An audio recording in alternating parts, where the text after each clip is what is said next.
Hello friends, welcome to my channel.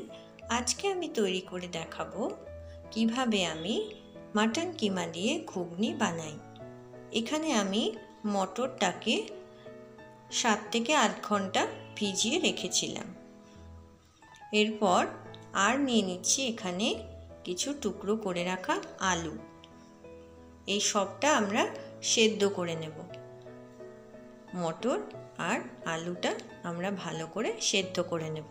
কুকারের মধ্যে পরিমাণ মতো জল আর স্বাদ মতো নুন দিয়ে গ্যাসটা অন করে দিলাম। এটা সেদ্ধ হতে থাক, অন্যদিকে আমি পেঁয়াজটা কুচিয়ে নিচ্ছি।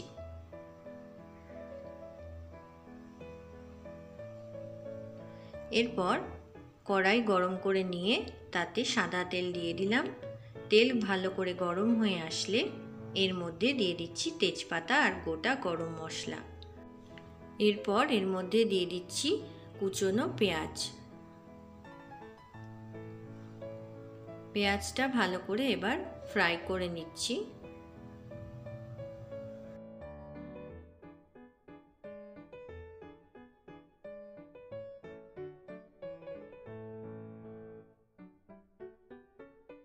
পেঁয়াজের কালারটা একটু চেঞ্জ হয়ে আসলে এর মধ্যে দিয়ে দিচ্ছি কুচনো আদা আর রসুন। তোমরা চাইলে আদা রসুনের পেস্টও ব্যবহার করতে পারো। এরপর মশলাটা ভালো করে কষিয়ে নিচ্ছি। এখন এর মধ্যে অ্যাড করছি টমেটো বাটা।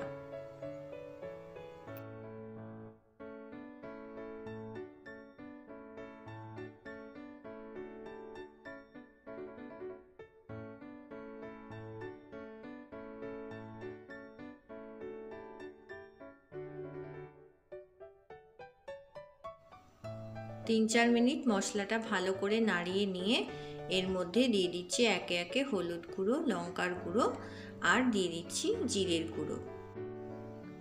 এখন মশলাটা আমি ভালো করে কষিয়ে নেব। মশলাটা থেকে কাঁচা গন্ধ চলে গেলে এর মধ্যে দিয়ে দেব স্বাদ মতো নুন। নুনটা এবার মিশিয়ে নিচ্ছি।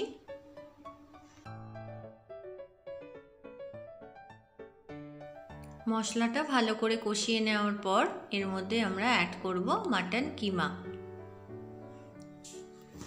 মাটন কিমা দিয়ে এরপর ভালো করে কষিয়ে নেব।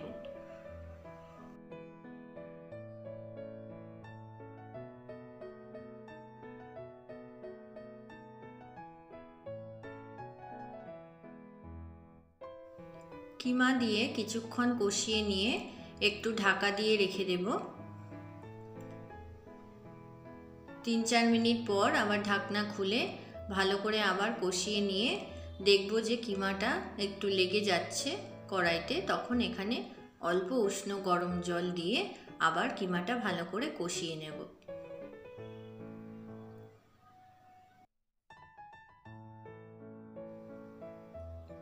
আবার একটু ঢাকা দিয়ে 2-3 মিনিটের জন্য রেখে দেব। আবার ঢাকনা খুলে একটু কষিয়ে নেব যাতে কড়াইয়ে লেগে না যায়। এখানে যদি প্রয়োজন হয় আবার একটু গরম জল অ্যাড করে নেব। আবার আমরা ঢাকা দিয়ে রেখে দিলাম। এইভাবে আস্তে আস্তে কিমাটা আমরা সেদ্ধ করে নেব। যখন দেখব যে কিমাটা ভালোভাবে সেদ্ধ হয়ে এসছে, এরপর এর মধ্যে আগে থেকে সেদ্ধ করে রাখা মটরটা দিয়ে দিলাম আর দিয়ে দেব সেদ্ধ করা আলু।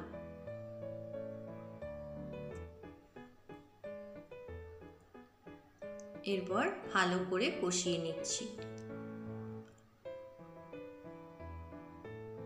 সেদ্ধ করার সময় মটরে আমি যে জলটা অ্যাড করেছিলাম সেই জলটা এখানে ব্যবহার করে নেব, তাই আলাদা করে আর জল আমি এখানে দেব না। এরপর ভালো করে মিশিয়ে নিচ্ছি মটরের সাথে আর আলুর সাথে মশলাটা। এরপর এর মধ্যে দিয়ে দিচ্ছি 1/2 চামচের মতো চাট মশলা, এতে টেস্টটা আরও ভালো হবে।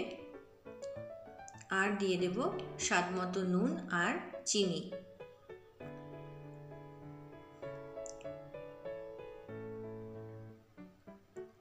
এরপর সবটা ভালো করে মিশিয়ে নিলাম।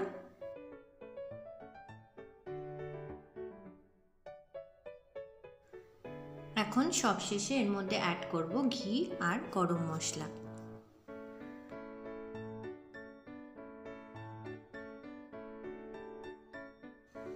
এরপর গ্যাসের ফ্লেমটা অফ করে দিয়ে ঘুগনিটা আমরা 5 মিনিটের জন্য ঢাকা দিয়ে রেখে দেব। এরপর আমরা এটাকে সার্ভ করে নেব। রেসিপিটি যদি ভালো লাগে লাইক, শেয়ার, কমেন্ট করে দেবেন আর আমার চ্যানেলটি সাবস্ক্রাইব করে দেবেন আর পাশে থাকা বেল আইকনটিও প্রেস করে দেবেন। তাহলে আমার চ্যানেলের নতুন কোনো রেসিপি আসলে সহজেই আপনাদের কাছে পৌঁছে যাবে। এখন আমি ঘুগনিটা কিছু কুচনো পেঁয়াজ, কুচনো কাঁচা লঙ্কা, লেবুর রস আর চাট মশলা দিয়ে পরিবেশন করব। এইভাবে খেতে আরও বেশি টেস্টি লাগে। আশা করি আপনাদের সবার খুব ভালো লেগেছে। Thank you.